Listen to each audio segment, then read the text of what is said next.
Assalamualaikum warahmatullahi wabarakatuh. Perkenalkan, nama saya Siti Nur Hadijah. Di sini saya akan menjelaskan sedikit tentang pengertian analisis kebutuhan dan konsep praksis asesmen.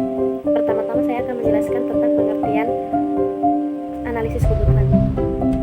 Analisis kebutuhan dapat diartikan sebagai proses mengenali kebutuhan sekaligus menentukan prioritas.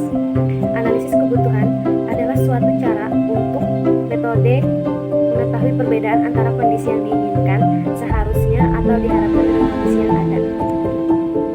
Contohnya seperti pendidikan, kita kan membutuhkan bagaimana fasilitas sekolah tersebut, bagaimana kita menganalisis, kita tuh kayak seperti mencari tahu gitu.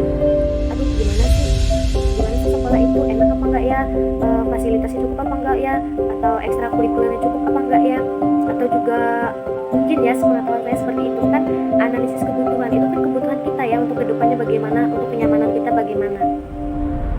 Jadi kita ingin masuk sekolah itu ya keinginan kita sendiri, apakah nyaman atau tidak. Menurut saya sih seperti itu, tapi entah bagaimana kalian menanggapinya lagi, atau saya kurang menjelaskan. Tapi menurut saya sih seperti itu dalam pengetahuan saya. Metode analisis dapat kita wawancarai, peneliti, dan dokumentasi atau sebagainya. Nah, itu saja yang saya tahu tentang analisis kebutuhan. Selanjutnya kita akan menjelaskan asesmen. Konsep praksis asesmen. Penilaian asesmen merupakan istilah umum untuk metode evaluasi oleh seorang konselor yang digunakan untuk lebih memahami karakteristik individu, tempat, dan hal-hal. Untuk sebagian besar tujuan penilaian dapat dikonseptualisasikan dalam hal pemecahan masalah.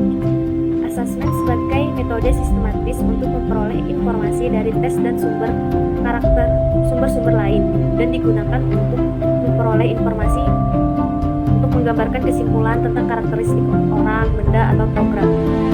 Metode sistematis tersebut dilakukan dengan tes-tes terstandar, rating skala, dan observasi, wawancara, teknik klasifikasi, dan catatan ataupun sebagainya. Prinsip asesmen 1. Sesuai dengan norma masyarakat atau filosofa atau konselor melakukan asesmen adalah untuk mengumpulkan informasi mengenai konseli, termasuk dalam hal para peserta didik di sekolah. Prinsip asesmen sesuai dengan norma masyarakat atau filosofi hidup yang seperti saya jelaskan tadi. Dalam teknik tes ada inteligensi, bakat, minat, dan jabatan.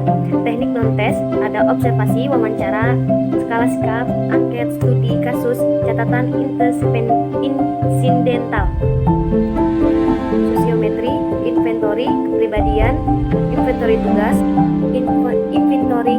perkembangan.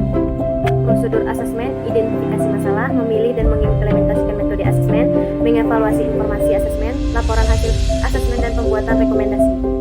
Menyusun dan mengembangkan instrumen, membuat kisi-kisi yang memuat aspek yang ingin diukur, teknik pengukuran dan sumber data atau responden.